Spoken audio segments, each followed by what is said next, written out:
Okay, we are going to have a cushy session for which we will need all our restorative props like cushions, multiple blankies, yoga blocks, yoga bolsters.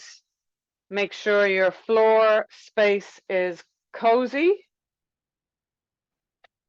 We won't be jumping up and down, so you can keep your socks on.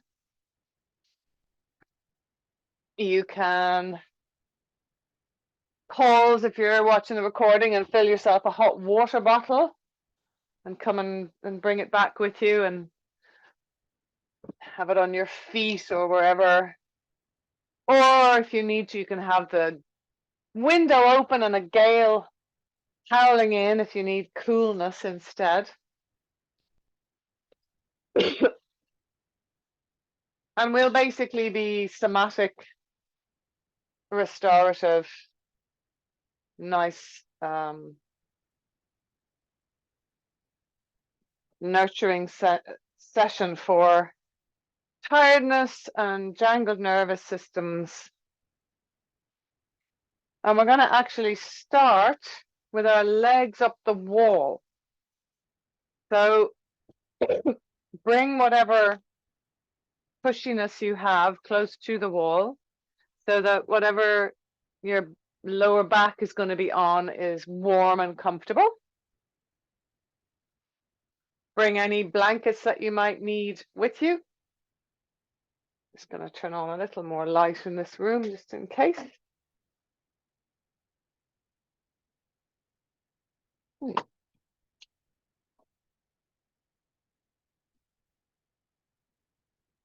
So as always, for legs up the wall, going in sideways and reversing your bum as close to the wall as you can.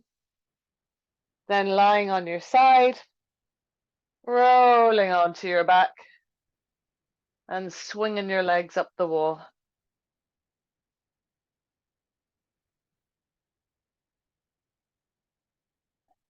And just notice if you have everything you need. Warmth and comfort. Don't let your head be falling back, but try to avoid over supporting the head so that you don't feel like you're lying on a pillow. We want that really somewhat, for some people, quite spooky neutrality in the neck. Spooky because we may not be accustomed to having the head so much in line with the spine when we lie down.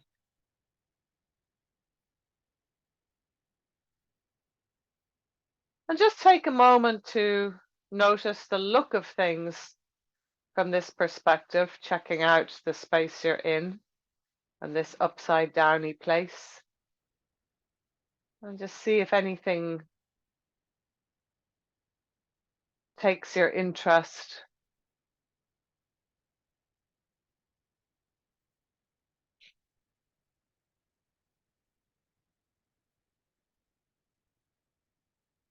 Kind of checking out some textures and colors, light and shade, contrast, shape.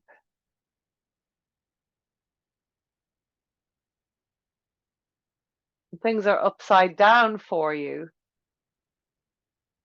It might be interesting to try and see them differently. They look less like the things they are.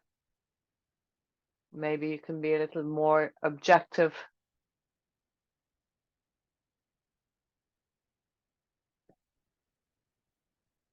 And then when you're done, if you'd like to close your eyes, do, or leave them open if you prefer. And just tuning into your legs and checking if they're okay to be up vertical. You might want to bend the knees on the wall. You might like the legs to go a bit wide.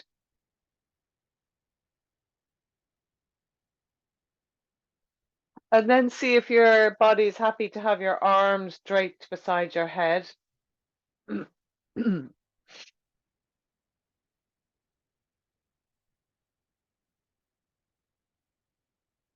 And breathe.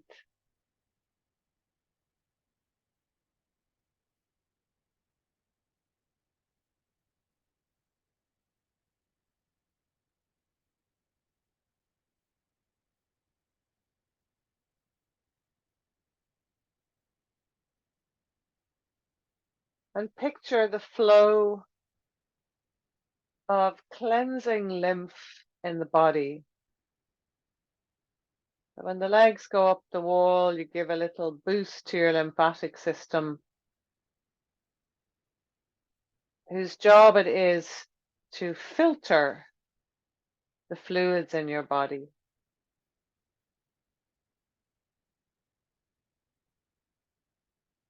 Just picturing that filtering process being enlivened by this leg position.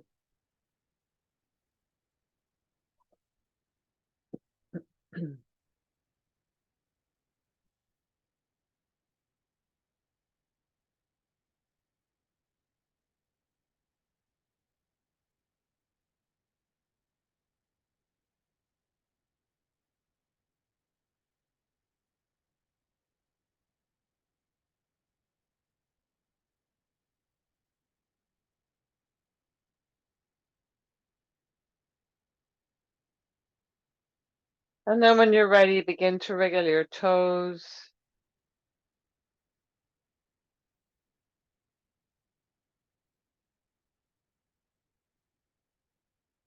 Articulate your ankles.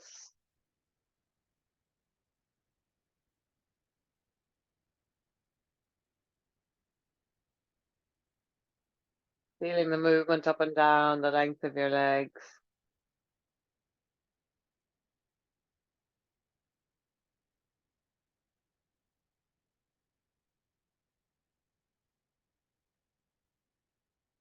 And then letting go of the movement in the fingers. Take your hands down from by your head and, sorry, letting go of the movement in your feet. Take your hands down from behind your head or beside your head and articulate your fingers and wrists.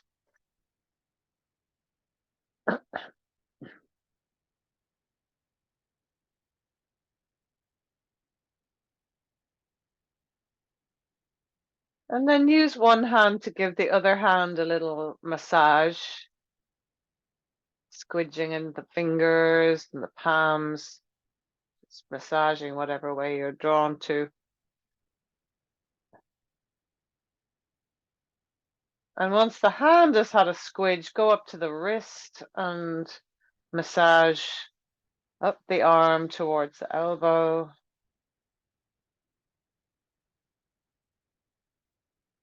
And up the upper arm towards the armpit. And a little massage around the shoulder joint, wherever you can reach or wherever your shoulder is asking for a touch. And it could be stroking or squidging or patting. Make sure you get into the back of the shoulder, the top, the front, into the armpit maybe. And then onto the top of the shoulder towards the neck. And up the side of the neck.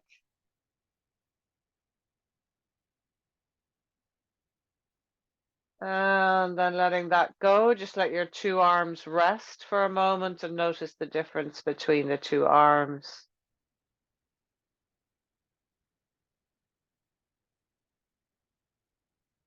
And then take that other hand and give it a massage.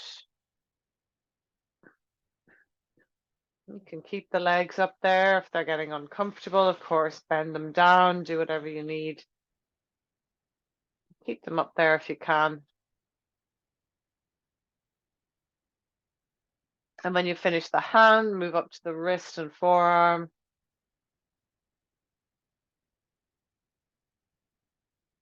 Up to the elbow.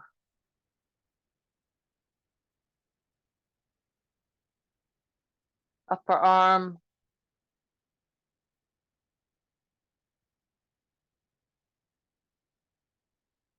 And into the armpit and shoulder joint.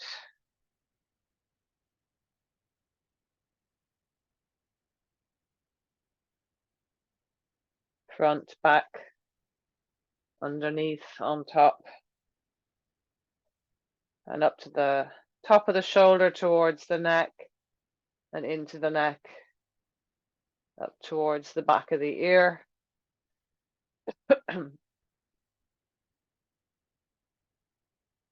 And when you're done again, rest your arms.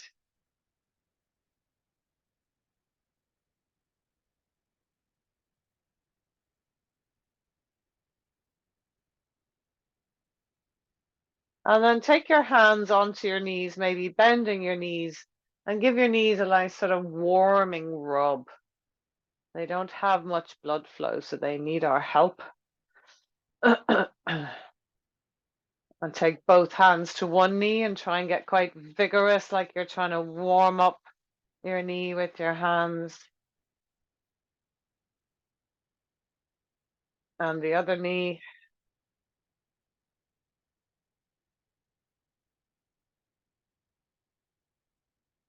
And then rest that. And slide your hands up towards your hips. And maybe use your thumbs to work into your hip joints with a little bit of massage. It can be thumbs and fingers, whatever.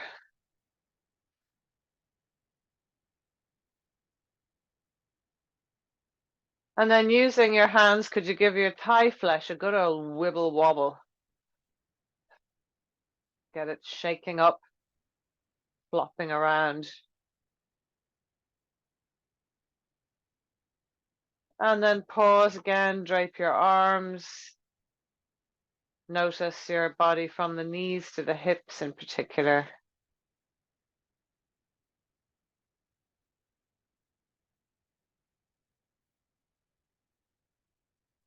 And then slide your knees bent down the wall till the soles of your feet are on the floor, as if you, sorry, not on the floor, on the wall, as if you were squatting on the wall. And just push slightly into the wall and try not to bear down on the pelvic floor. So a slight counter lift, and then inhale to relax. If it's too hard for your hip joints, slide the legs further up and exhale. Press the feet into the wall. We're getting some isometric contraction. Inhale to relax. Exhale, press the feet, lift through the pelvic floor a little. Inhale to relax. This doesn't need to be major. 2 more. Exhale to press into the wall. Inhale to relax. And last time. Exhale to press, lift through the pelvic floor, tone the belly.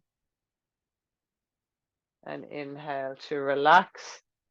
And slide your way out, up your mat. To stay on your back with eventually your legs fully flat. You can keep the soles of your feet on the floor. I find that quite a pleasant little sensation if I'm doing Tadasana or mountain pose on the wall.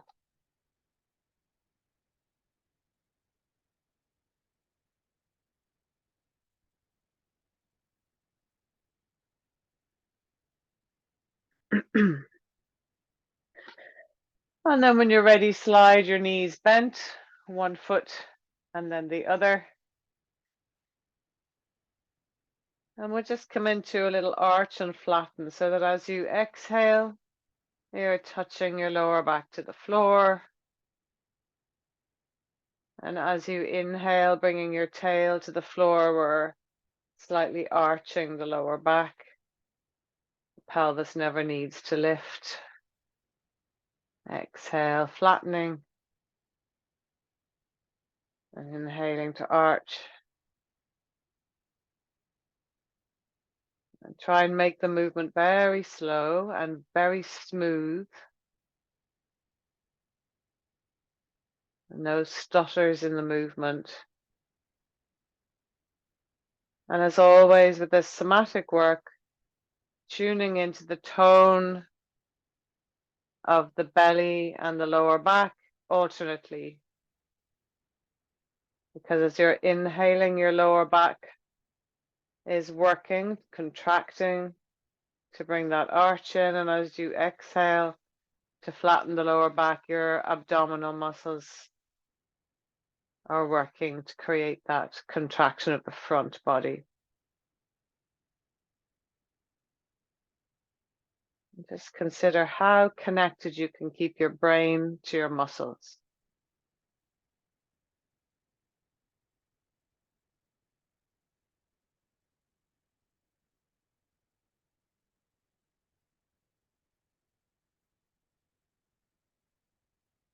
And then come back to stillness, really noticing the center line of your body, your spine.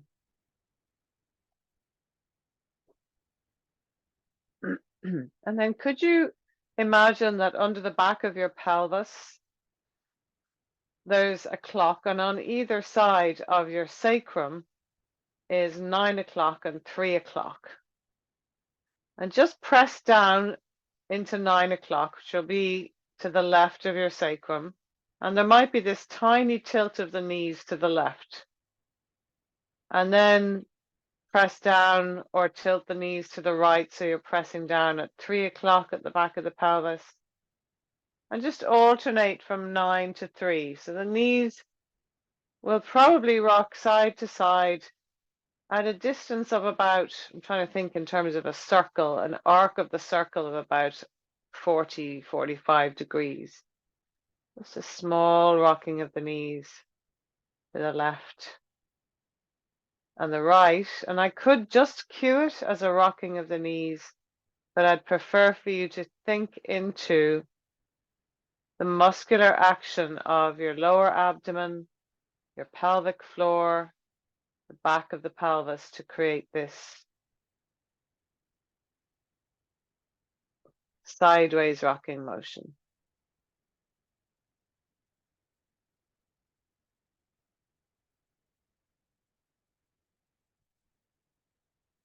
And then coming back to center for a moment. And if that was 9 o'clock and 3 o'clock, then when the tail presses down and the spine arches is 12 o'clock. And when the lower back flattens, that's 6 o'clock. So you're touching, if that clock was under your sacrum, you're touching the top of the sacrum, the lower back to the floor at 6 o'clock. And the tailbone presses to the floor at 12 o'clock when you arch. And we're just going to move from 12 to 3 to 6 to 9 to 12 to 3 to 6 to 9. So there'll be again a little rocking of the knees, but also in addition, there'll be the arching and flattening of the spine. Again, try and keep it smooth and slow and stay accurately connected brain to muscles, noticing the work of the pelvic floor, the lower abdomen, maybe the glutes at times, but maybe not. Muscles of the lower back, lower abdomen, and pelvic floor. Change direction around your clock face if you can. So we're going 6 to 3 to 12 to 9, anti-clockwise.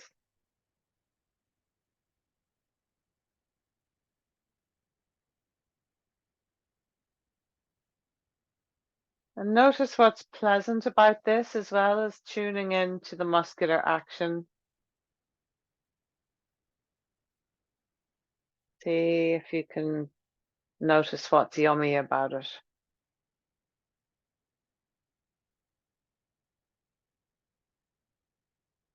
And then come back to neutral. Notice what you notice as you allow yourself to soften.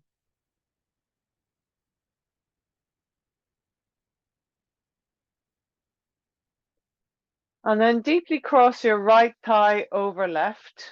So you're like sitting on a chair folded over. So it's not eye of the needle or figure four, it's all the way across. And we're going to bring the knees to the right and back to center only. We're not going to bring them to the left. So off they go to the left on an inhale, perhaps, and haul them back up on the exhale to center only. As they inhale to the right, imagine that you have a rope attached from the base of your ribs and your core to your right knee. And you're using that rope to haul the knee back up on the exhale. So this movement is coming from the core And you're using that rope to lower it slowly down to the right on the inhale. And imagine your knees like a drawbridge, and that the mechanism, the pulley to draw the drawbridge up is in your core, in your center of your trunk. And the mechanism slowly lowers the knees, they don't drop. Just do about 3 or 2 more on that side.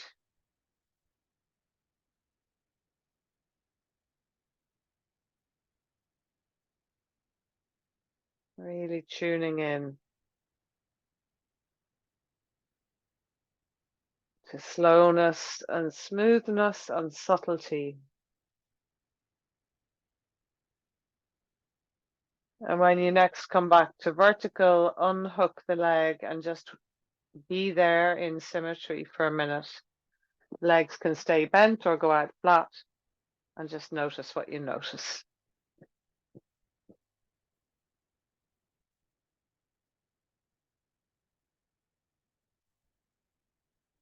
And then cross your left thigh deeply over right.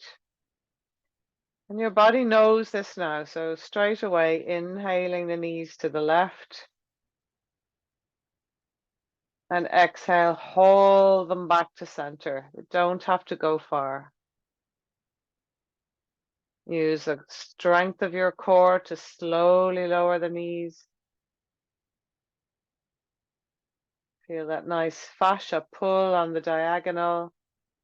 Keep the shoulders down and soft, and exhale, haul the knees back up. 4 more in your own time, staying connected, brain to muscle, brain to action.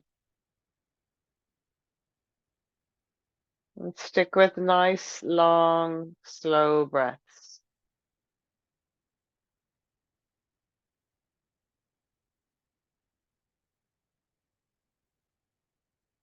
Easy to get into autopilot when you know what you're doing, so just make sure that you're staying connected. Use it as a meditation.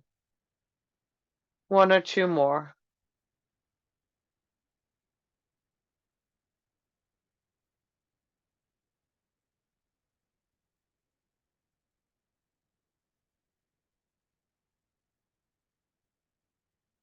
And when you get back to center, unhook your legs and just take a moment. Excuse my bit of catarrh. And take your arms by your side with your palms facing up. I'm going to kneel up just to show you the kind of angle, but you're staying on the floor. So the hands are quite close to the body, but the palms up. And as you exhale, roll the palms down and then touch the outer edges of, or the backs of your hands rather, to the outer edges of your hips. And then as you inhale, roll them out and palm up, maybe a little further so the thumbs go onto the floor and the little fingers lift. And as you exhale, rotate the arms from the shoulders and press the backs of the hands into the hips. So sideways, it's going to look like an opening of the fronts of the shoulders, of the pectoral muscles as you inhale and the shoulder blades come into the floor. And as you exhale, it's a shortening of the pectoral muscles as the backs of the hands come to the floor. And lastly, to show you on the floor, inhaling, the palms are out and maybe even slightly weirdly out with the little fingers uppermost. And then exhaling, the hands roll in and they press the backs of the hands into the outer hips. This can be done with the legs straight or bent.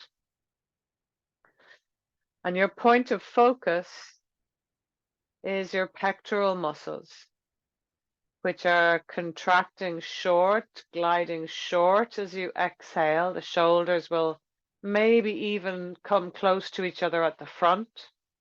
Backs of the hands touch the outer thighs or hips. And as you inhale to roll the arms away, the shoulder blades will be very flat on the floor and the pectoral muscles are gliding long.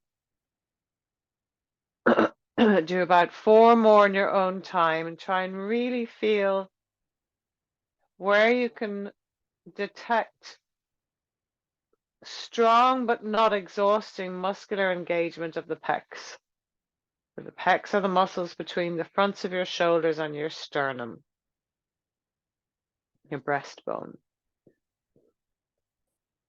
And notice on the rolling out that those muscles slowly elongate. They don't just drop. Use your breath. So this can be really effective for when the front body gets quite tense, when the pecs end up tight, when we're cold or stressed and hunching over a computer a lot, that we allow the arms to roll in and the shoulders to go forward in the way that the pecs are getting habituated into, but waking the pecs and the brain up to connect and then saying, look, you can also glide long and open. Then take a rest.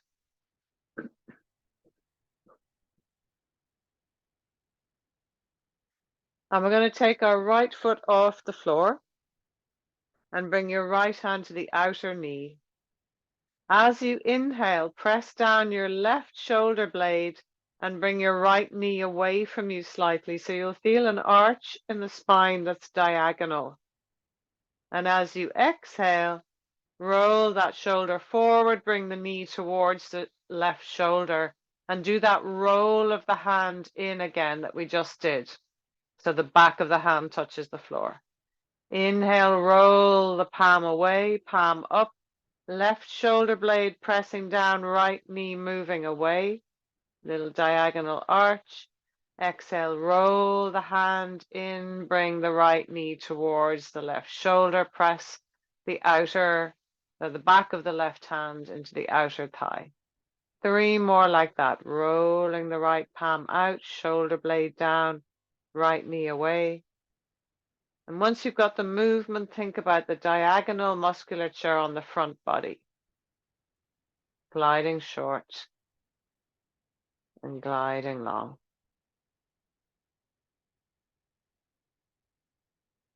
Couple more. Feel that diagonal arching and contracting.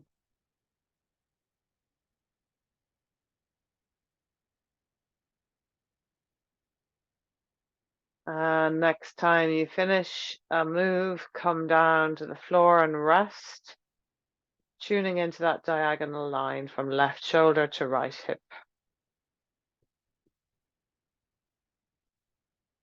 And then take your left foot off the floor, just hold the outer knee. You don't need to pull at all. And as you inhale, press the right shoulder blade down. The right palm is up, and move the left knee away from you. You'll get a little tug on the fingers and a diagonal arch in the spine.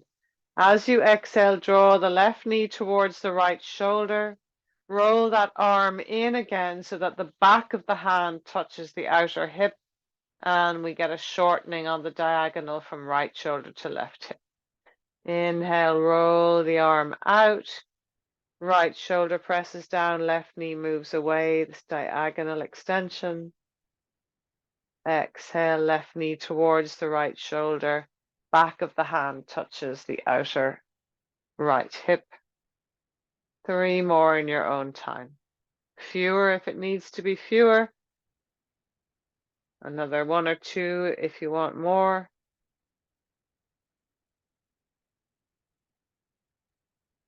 Breathing.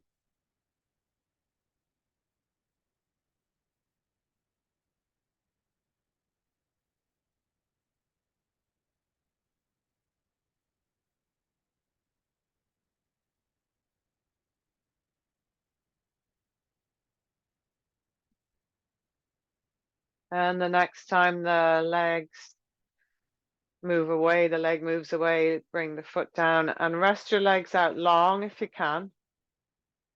We've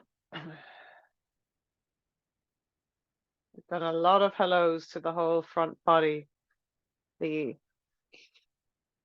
musculature of the front of the trunk in particular, and a little bit the back of the trunk. Going to come onto a slightly different line of engagement here by bringing the feet together, the knees bent.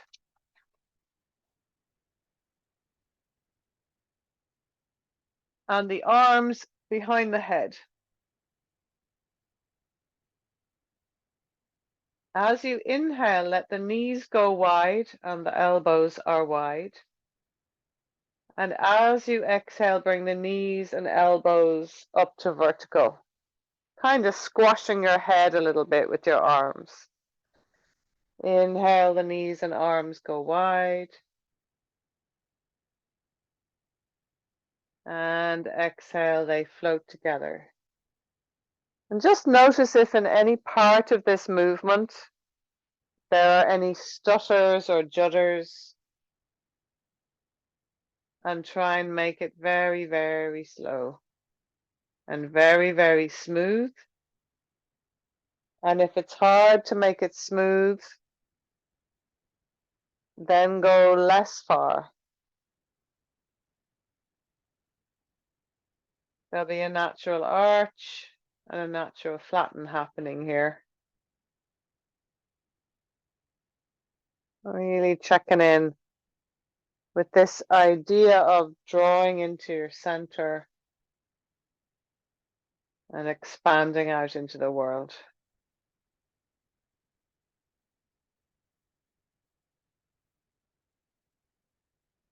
So our practice so far, as you carry on, has been very much connected to what's known in somatics as the red light reflex, the tendency to scrumple up the front body when we're stressed, when we're in fight or flight.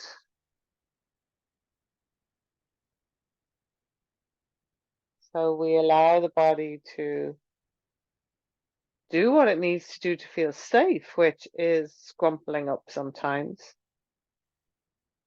But we're also reminding the body that it can chill out in a different state.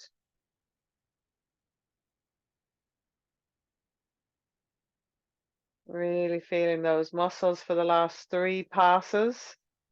The pectorals again involved, the abdominal muscles involved, the inner thighs and pelvic floor involved. Stronger than you might imagine.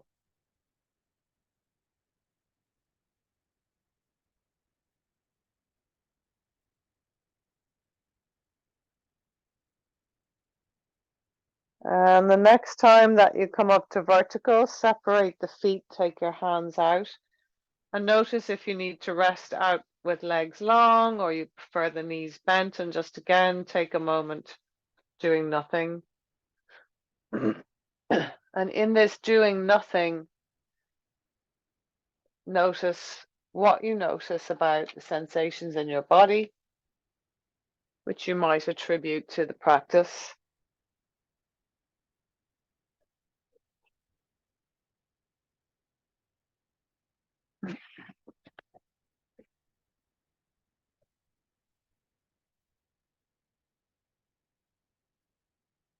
And then could you get either a yoga brick or a firm cushion? So a very soggy cushion might not do for you. And if you only have soggy cushions and not a yoga brick, you could maybe put a book under a cushion. Or you can also use a yoga bolster for this, but it might be a little bit too high. Once you get some kind of prop, could be a telephone directory, lift your pelvis and put it in sideways under your pelvis, very much under the broadest, flattest part of your pelvis, not under the bottom of your buttocks or tailbone, and not under your waist. And if your hip flexors will allow, take one leg out long. It's resting on the floor, it's not hovering. And if that's really super comfortable in your lower back and everywhere feels safe, then you can try the other leg as well. But that's really very much more than sort of twice as impactful. So if it feels a bit iffy, a bit compromising, then bend one knee and keep one leg straight instead.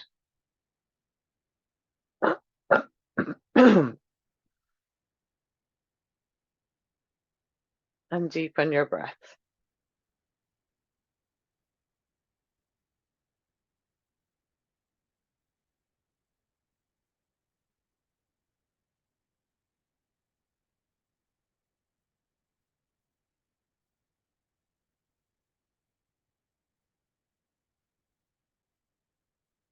If you were doing one leg at a time, swap legs now and come back to your deep breathing.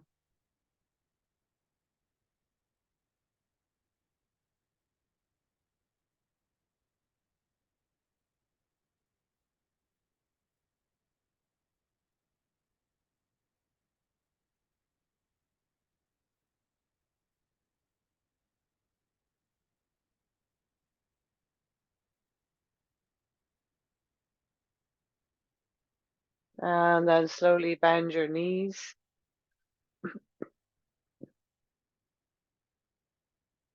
And take your arms down by your sides.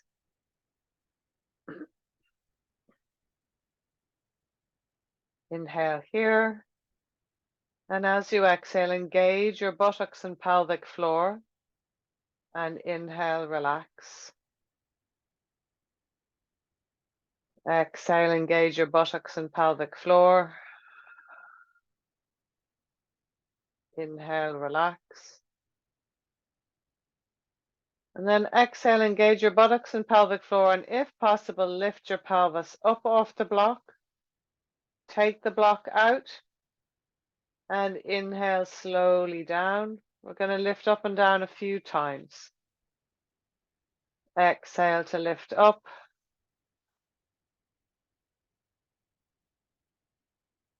Inhaling to lower down. Again, smooth and slow. Relaxing when you land. And then starting off again to engage and lift. When you land, really trying to melt the buttocks and the thighs and the back. And exhaling to lift.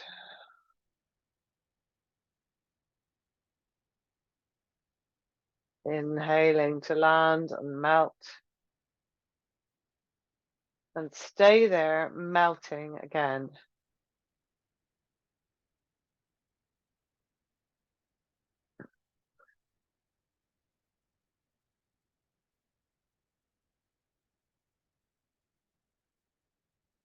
And then when you're ready, roll onto either side.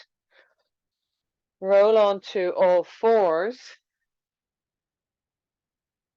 And take a moment in either child's pose or going back and forth in a neutral spine, kind of like almost puppy pose on all fours. And just be mindful that if you have osteoporosis, you don't want to round the spine. Otherwise, just choosing whether you want to be still towards a child's pose or back and forth. And remember, with the child's pose, with osteoporosis, the tail is lifted and the head doesn't round down to the floor. Whether you're still or moving, 3 more breaths.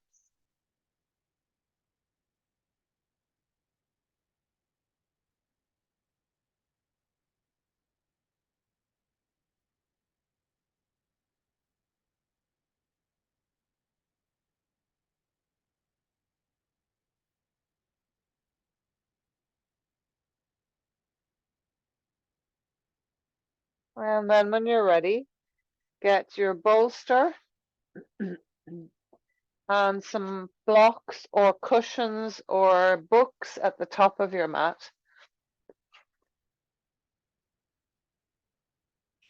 And we're going to come into a supported Sphinx pose. So for that, you could have the bolster under your rib cage with your breasts on the far side of the bolster and your elbows on the floor. For some of you, that might be too much of a back bend, in which case slide the bolster further forward and rest your armpits and your cheek on the bolster. This is a really perfectly good back bend. If you're not doing the lower one, where you get to rest your cheek on the floor, if you're up higher, you can make a little tower with some blocks or cushions. I make a sort of upside down T shape, but then I lean the top bolster towards me so that there's a flat surface for me to put my forehead on. Try not to let the head be terribly low. It can be, you know, here in line with the shoulders, but don't let it be hanging down lower. And it'd be best if it was following the line of the rest of your spine. Softening the shoulders, the belly, and relaxing your jaw. And we're going to stay here for a good few minutes. And when we're doing restorative postures like this, we want to feel fully supported and able to relax. Just check if that's the case for you.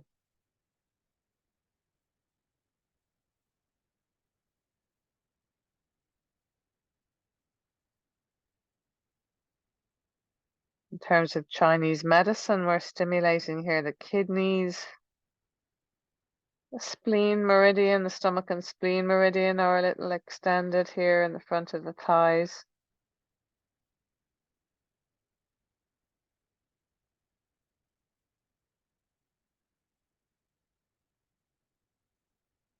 The kidney is associated with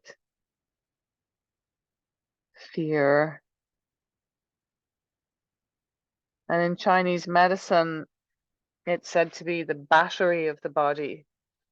It keeps it ticking along. And I have heard from an acupuncturist I worked with once that they believe that menopause is a slowing or a depletion of the kidney energy. Now, we know biochemically that it's not just that, but it might be an interesting thing to consider.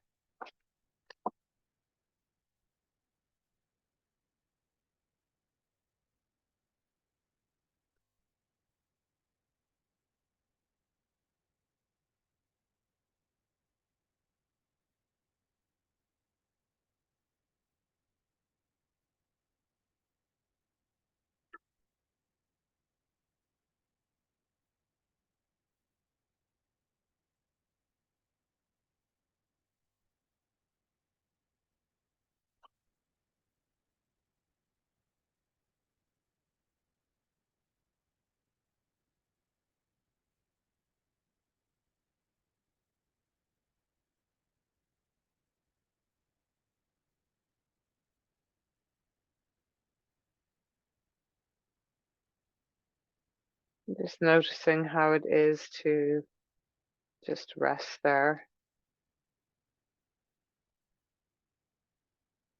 The kidneys are also said to be associated with our willpower and ambition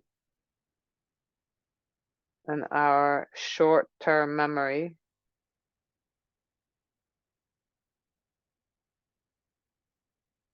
And that they are very much connected with our limbic system, which is responsible for our sleep, appetite, motivation,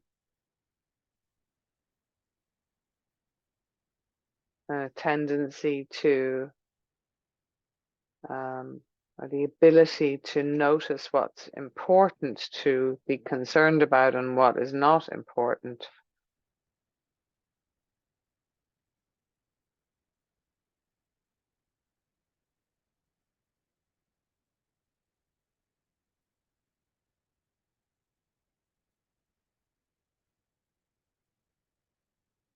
And they say that one of the ways that we can support the limbic system not to overreact to challenging circumstances is to make more positive experiences to store in that limbic system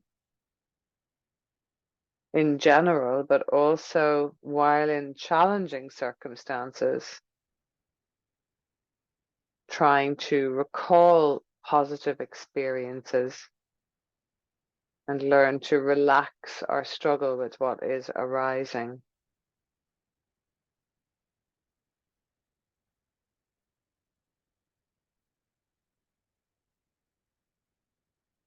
So that is quite a significant thing to try to do during sleepless nights, isn't it? To relax or struggle with what arises. Not that sleep isn't important, and sleep certainly needs to be addressed and supported, but that struggle as the difficulty arises and that resentfulness or whatever it is that we get involved in as a knee-jerk reaction only serves to cement and add to the difficulty.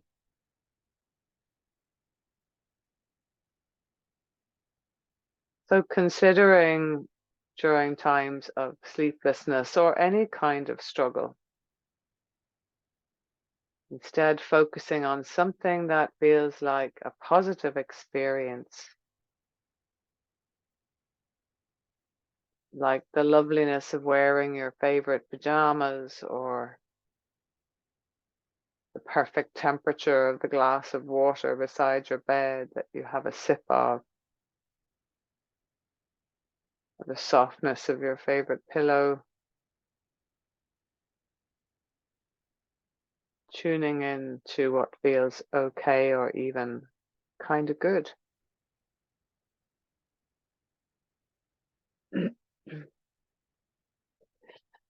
From this place, just reverting, or not reverting, but reversing out of the posture slightly, not fully maybe yet, by pushing the head supports away. And if you are up higher on the bolster, push it up to under the elbows or armpits and lay on the side of your cheek.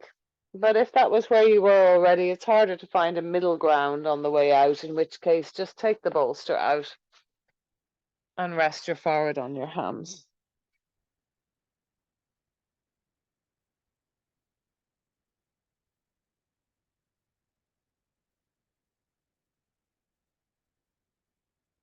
And breathe your belly into the floor so you feel that lovely expansion of the inhale.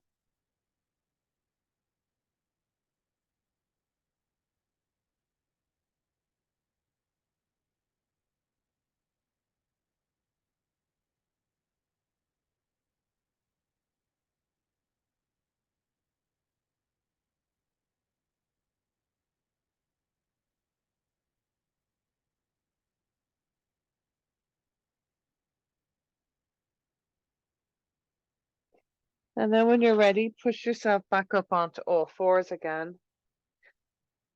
And take a little movement practice again, going back and forth. Neutral spine with osteoporosis.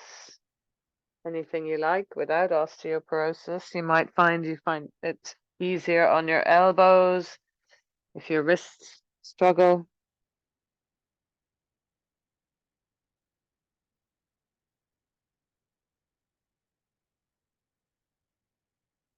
And then if you feel like just a little bit more intensity into the hips, take one foot out to the side. This is as dynamic as we'll get, and go back and forth into that hip as far or otherwise as you see fit.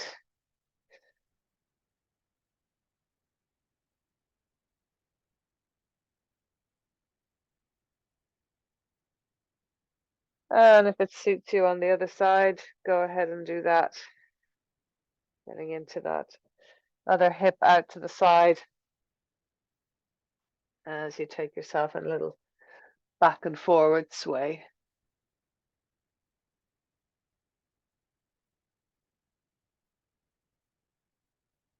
Noticing the state of play in your hips. One might be happier than the other.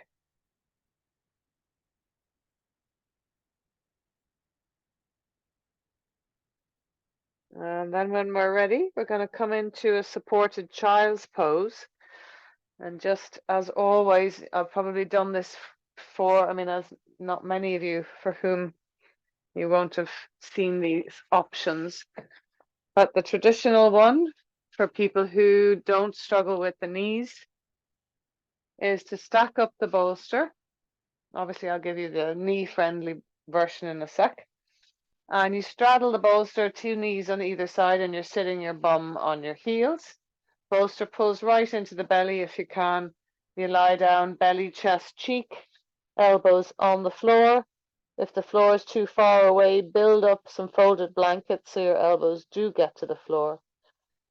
And that's not the worst thing you could do with osteoporosis. There's a little bit of a round of the spine for me, but for some of you, you might find that there's a lot of rounding in the spine here, in which case elevate the head a bit so that you're more on a diagonal from the tail to the head rather than a rounding.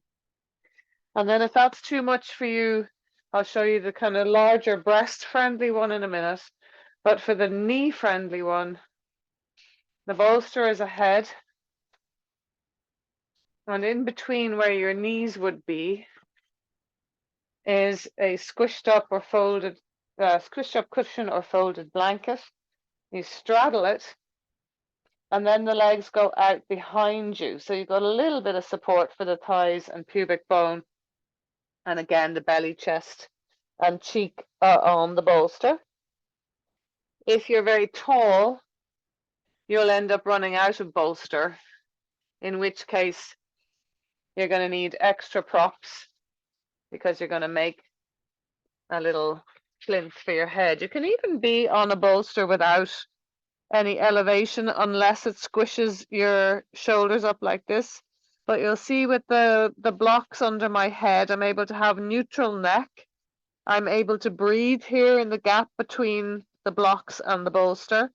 And my chest is supported, my belly and my pelvis are supported. My knees are not in any way troubled. And the only thing that might be tricky for is claustrophobia or larger breasts, in which case you can do side-lying child's pose, where you fall off the bolster, maybe put something between your knees and hug the bolster. And if that still doesn't work, you lie on your back and cuddle the bolster, either just with your arms or with your arms and legs, and you can even tie your legs together with a dressing gown strap or loop a resistance band around your legs. You can even do that with your elbows. You can tie them up too so that you don't have to hold on. And when you get your version, allow yourself to go nice and soft.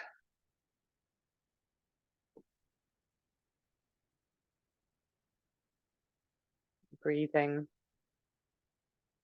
and feeling that spaciousness in your rib cage.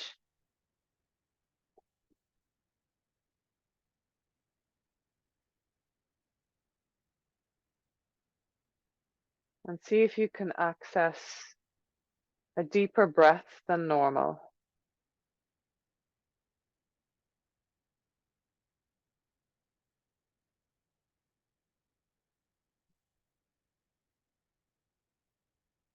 I really love the concept that one of my teachers gave me of the driftwood spine, imagining your spine is like driftwood and it is floating on the rise and fall of gentle ocean waves.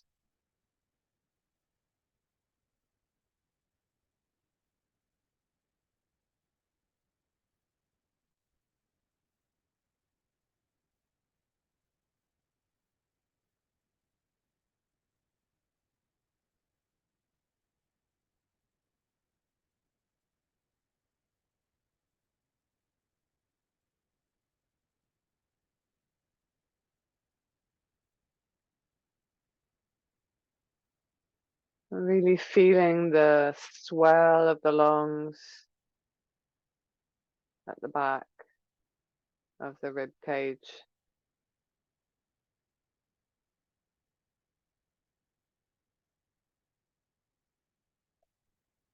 In Chinese medicine, the lungs are associated with grief, courage, and with an ability to experience each moment as precious.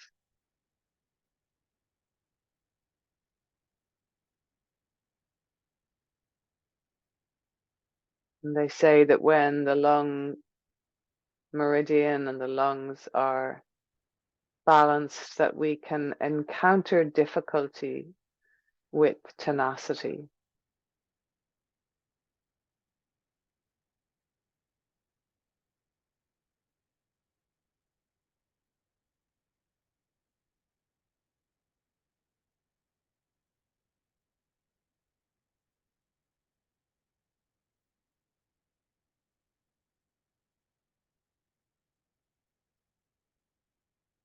Picturing those lungs really filling freely, the driftwood spine floating freely.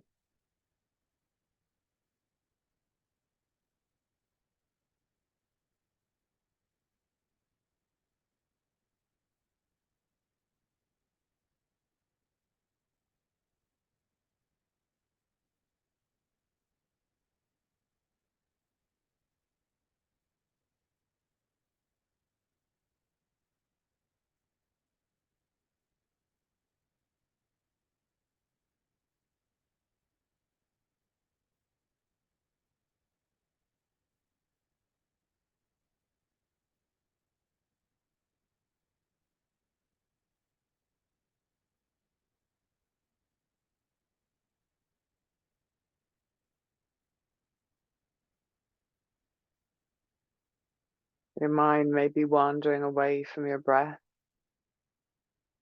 I'm going to suggest to you to use this moment if you're comfortable, and of course change your physical position if you need to. But if possible, to use this moment as an opportunity to see, can you stay focused on your breathing for 5 minutes? And how you might do that is to count for yourself 5 deep breaths. And each time you count 5 deep breaths, just imagine that you've counted 1 minute on your hands. So till eventually all 5 fingers have got their, I've counted up to 5 full minutes.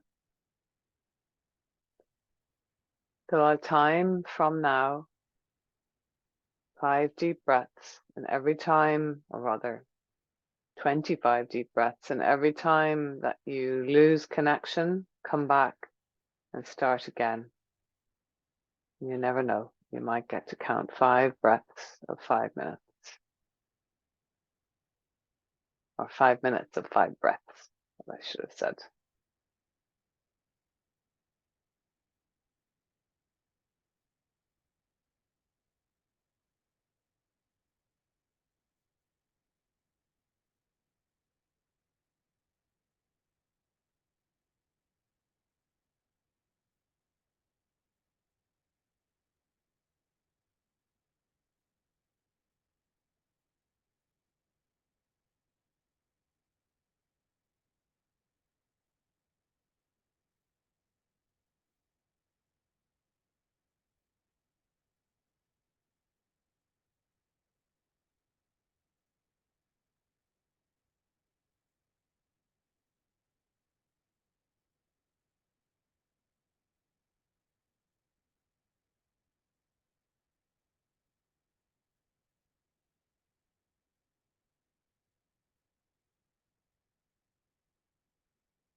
One more minute, focusing on 5 breaths.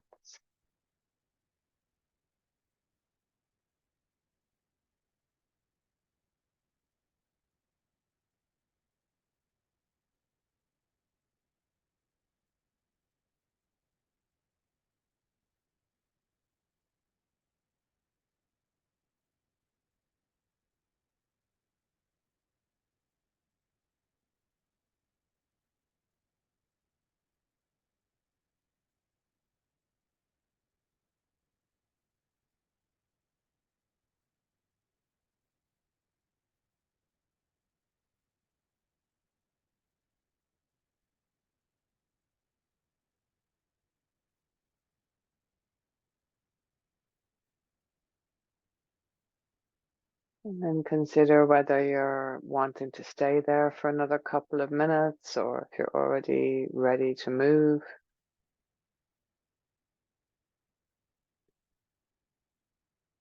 And if you are ready to move, maybe consider just bringing a little gentle movement into the body, a little squirming, just to wake the body up enough that movement isn't a surprise, but only the bare minimum.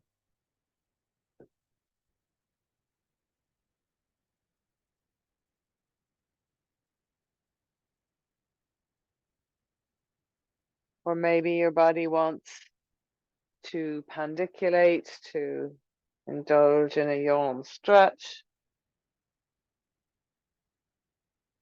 See what your body fancies. Maybe it wants to do a nice face down jog.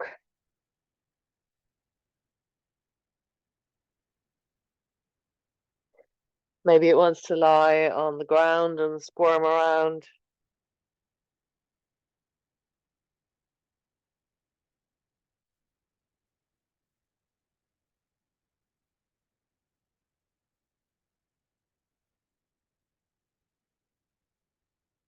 And when you're ready, take your bolster off any supports, but leave it there sideways on the mat. And sit your left hip at the bolster. Slide your left arm down the bolster, under your head or out in front of you. And if it's out in front of you like this, you might find your head is at a really quirky angle. And if that's the case, you can put a block under your head if it's not too hard, or a pillow under your head. But if that left arm will go under your head, that's quite nice too, potentially. You might need something under your actual arm so that the arm isn't kind of hanging down there with the elbow at a rakish angle. And then bend the 2 knees up in front of you. Or if you want a little hip flexor and quads stretch, you can take the right knee right back to rest it in the nook of the sole of your left foot. So you might be used more to doing this where I twist you towards the bolster. We're not doing that today. We're just lying directly on the side. And if all of that is comfy, take your right arm overhead and bring it to rest on your left hand. If your arm is under here, you might want to bring your right arm to rest on a block or something above your head. So rather than having the arm dangling, can it rest on something?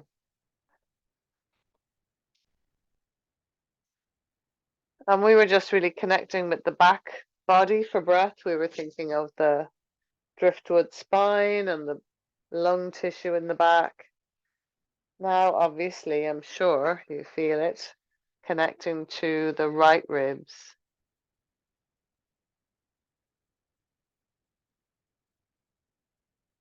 And we'll just stay here for maybe 2 minutes.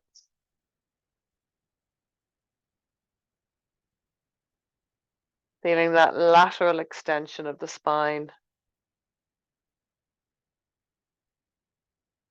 the pull of the fascia along the right body, right side body, the space between the ribs, the pull of the diaphragm.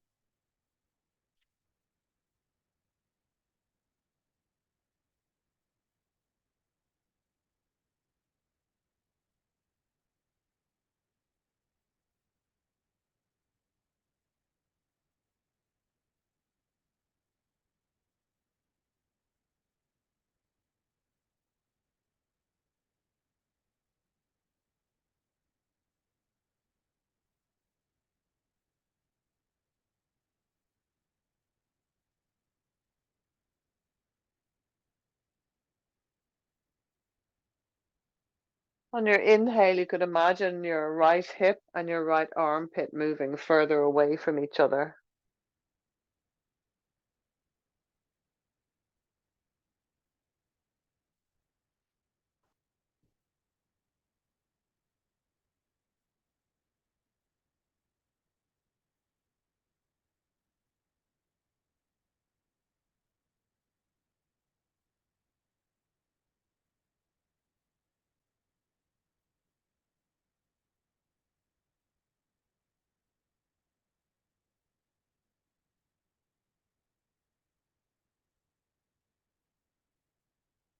And then bring your knees together. Take your right arm down.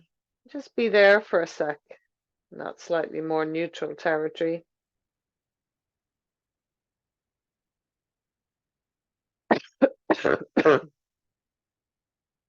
And then crawling onto all fours, flipping over to the right hip,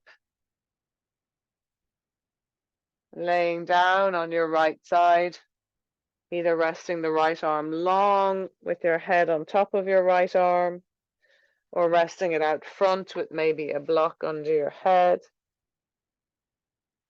And then taking, if you can, your left arm overhead to rest it on something, whether it is an elongated right arm or a block or a cushion.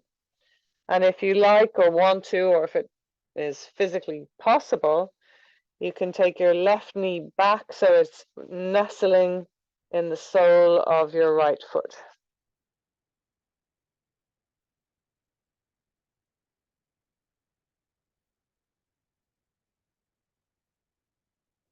And 2 minutes worth of deep breathing into that left side. Picturing or even feeling the left side of the body lengthening as you inhale and settling back as you exhale. The left armpit and hip moving away from each other on the breath in.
And then take the arm down, bring the knees together, and just rest there for a sec.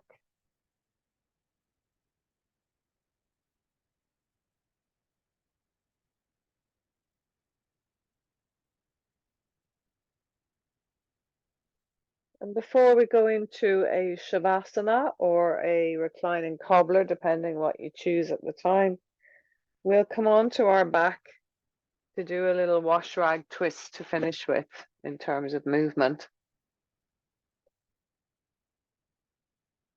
So lying on your back with your knees bent, arms at about chest height with the palms facing up or down. As you breathe in, let the knees go one way and the head the opposite.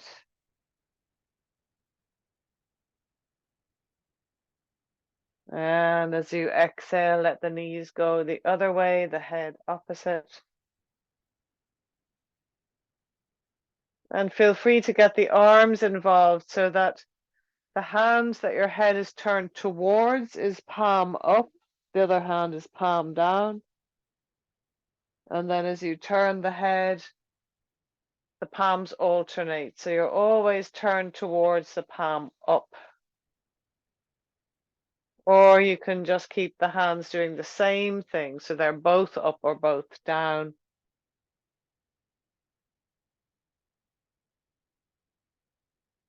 Or you can forget having the hands involved at all and just do the neck and the knees.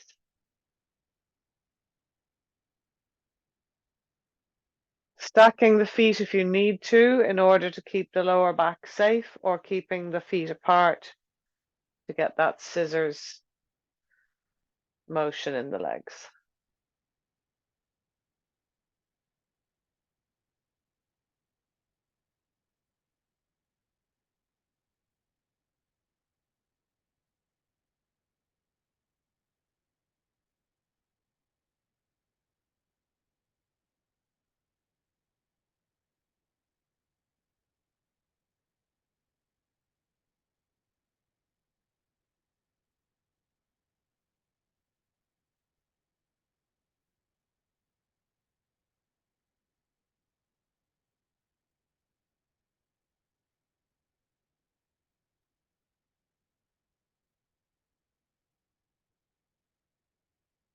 And then winding that down, coming back to center. And if you want to do a little spinal flossing just to reconnect to the vertical center line of your body, feel free to do that. I know for some people it's really hard to get this flossing, this rhythm. So if it's tricky for you, you don't need to do it. You could do an arch and flatten or just be still.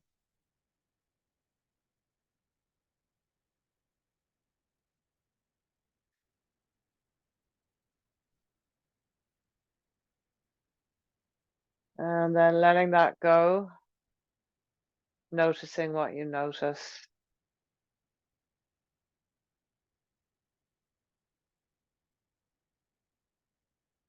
And checking out whether you'd rather just do Shavasana. And if you do want to do Shavasana, you might like to put a bolster or cushions under your knees so that you can rest out nice and long.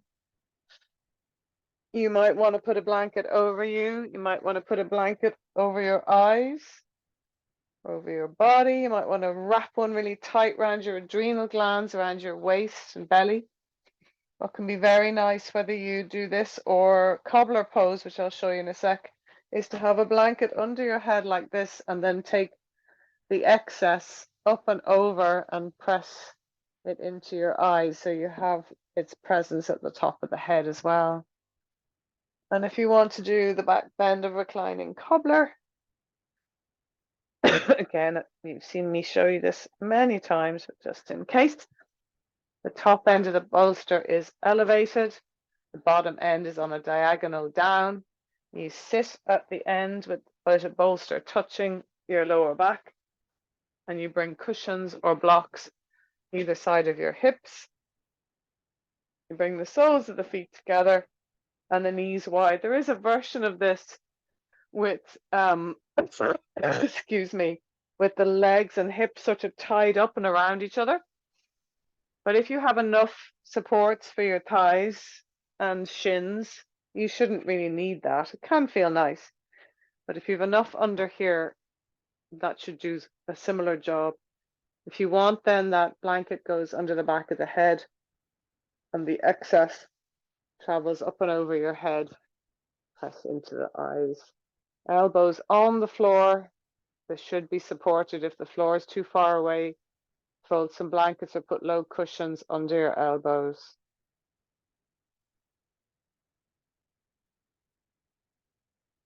And whichever position you're in, allow yourself to rest.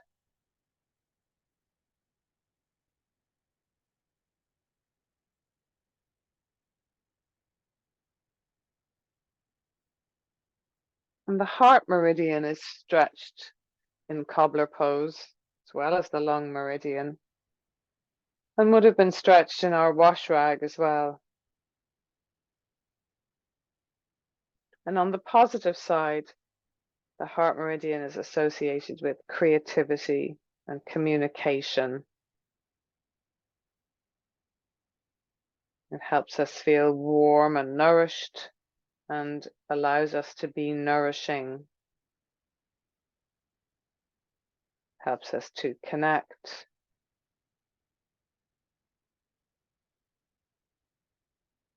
And to be intimately related with all aspects of our lives.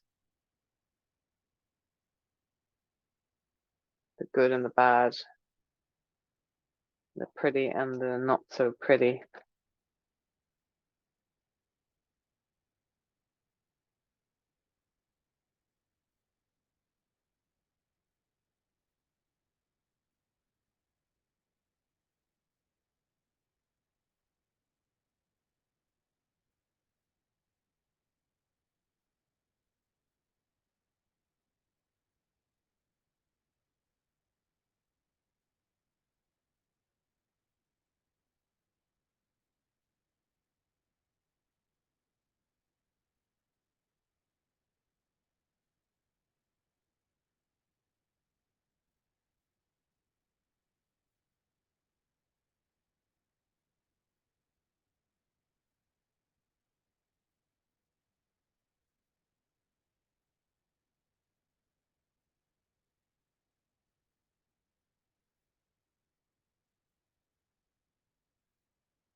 Surrendering,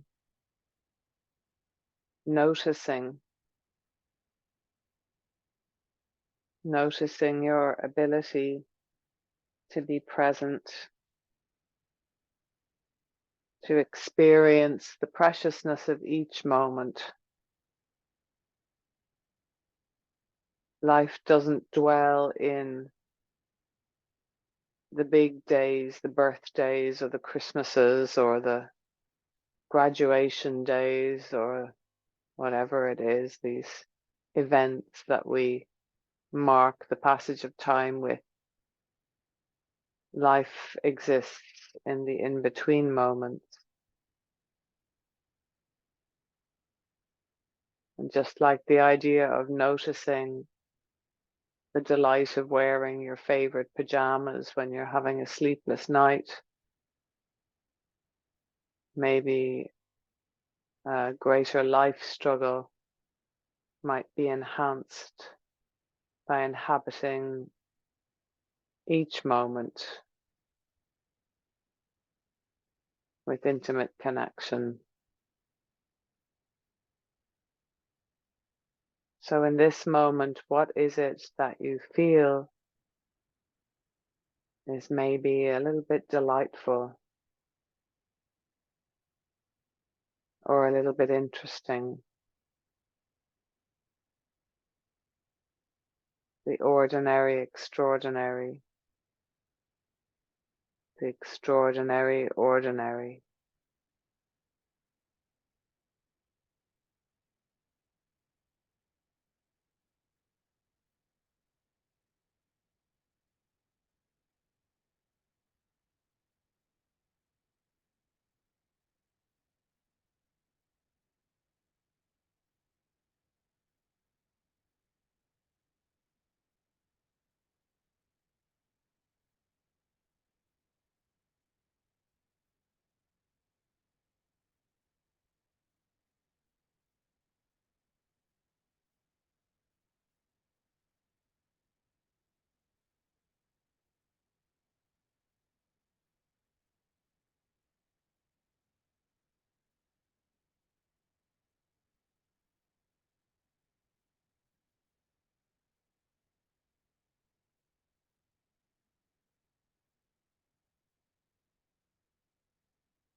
You're welcome to stay as long as you like.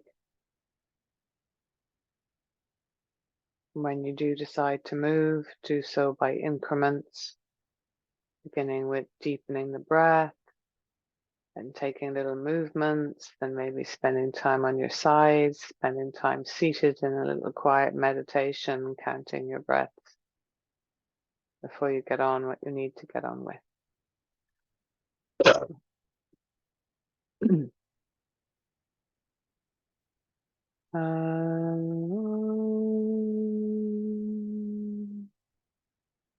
Shanti, Shanti, Shanti. May you be well. May you be free from harm. May you progress where possible. May you find ways to sit at ease with the rest. And may you enjoy a heartfelt moment or two. Om Shanti. Namaste. And thank you very much. Rest well. Bye-bye.